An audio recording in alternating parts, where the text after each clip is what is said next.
What's good, YouTube? It's your boy, Bluebird Sports TV. I'm here with none other than Shawn Showtime Porter, or Showtime Shawn Porter, should I say. What's going on with you, man? In the back, man. You looking at the cold tub right here, man. We getting it in, working hard. This is peak week. And we just sharpening everything up. You know, what you just took a look at is, you know, a little bit of the game plan, a little bit of the strategy, and a lot of it of the hard work. So we're almost there. Right. I was watching you, man. You look great out there, man. Thank you. I'm working on it, man. Still working. You look like you're already on weight, man. I'm close. So Yeah. Weight is never an issue, and I'm blessed, man. Just did some testing late last week and found out that I have more muscle mass right now than I've had in like the last 4 or 5 years. Oh, wow. I'm blessed. Yeah, man. I got a hard punch coming on. Now, let me ask you, man.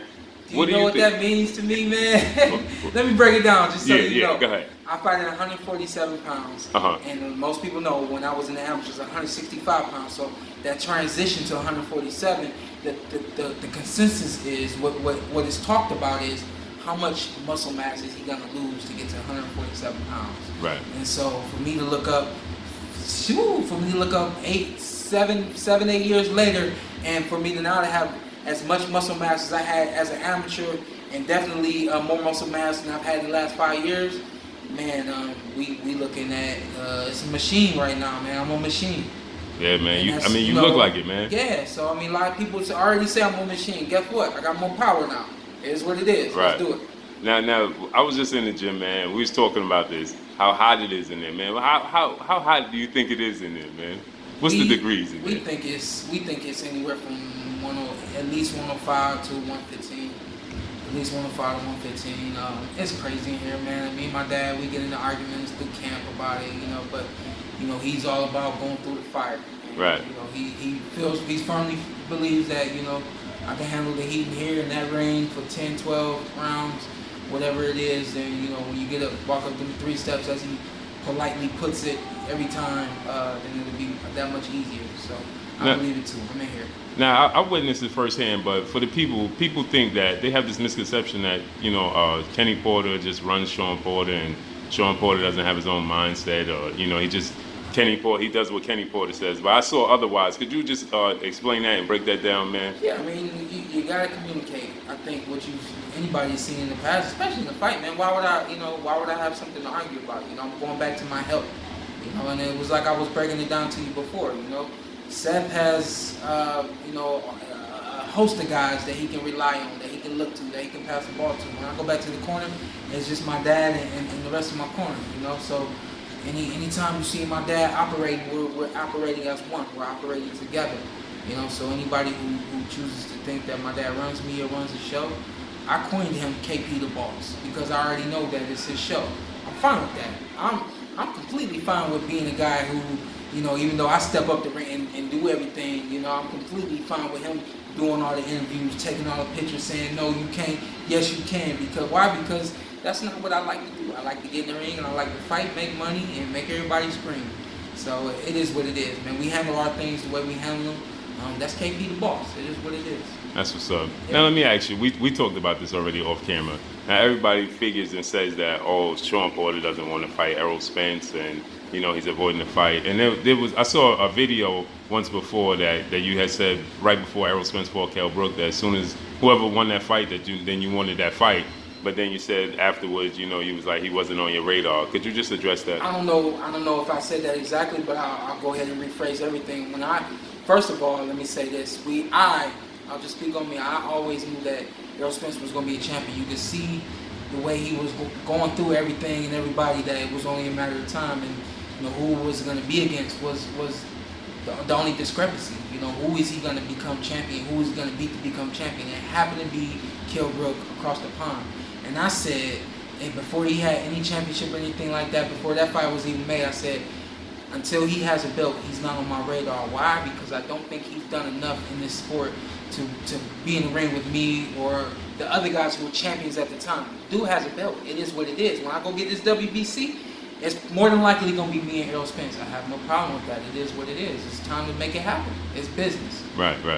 Now, let me ask you, what in this fight does Danny Garcia do great that you have to take away? You know, I know we all know about the left hook and all that, But what else do you see? I think that at the end of the day, that's how he beats everybody. He beats them by hitting them. You know, we saw him as of late knock down Brandon Rios. Before that, he couldn't hit Keith Thurman. There were opportunities where he did land punches and he, made it a fight, but for the most part, Keith was very elusive, was able to get in and get out. You got to be able to get in, get out, turn them, make him move, and set everything up.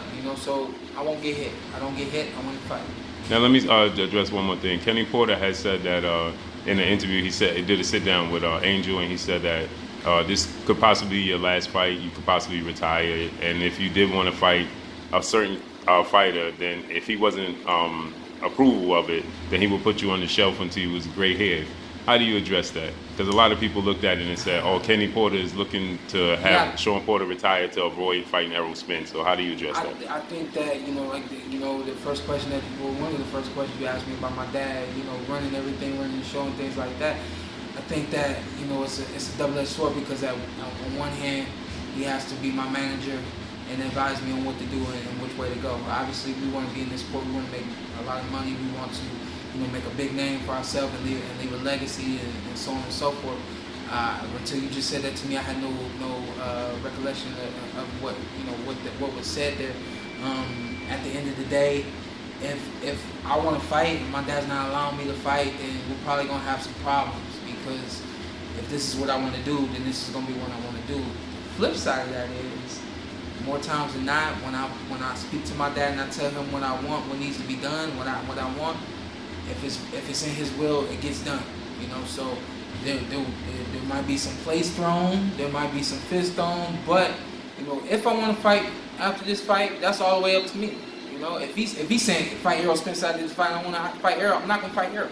If he's saying fight Keith Thurman after this fight or Errol Spence, and I got to choose between them two, I'm more than likely going to fight Errol Spence. Why? Because Errol has a bigger name right now. Errol has the belt. Errol's been active, and we don't know what's Keith up to. I'm not going to get in the ring with Keith, and we ain't seen him and God knows how long, and I'll beat him, and all of a sudden, he was washed up getting in the ring with Errol. I should have just did that in the first place. I'm going to skip that conversation, and I'm going to go on and get Errol. Right. So like I said before, after this fight, we get this championship, it's more than likely going to be me and Errol. Now, not to look past any opponent, not to look past this Danny Garcia fight, because this is a huge fight. But how do you see a fight playing out between yourself and Errol Spence? I don't know. I honestly have not really looked at, that fight in my mind, at least. You know what I mean? I do a lot of visualization, a lot of imagery, and, a lot of imagining things, but I haven't imagined that fight. Why?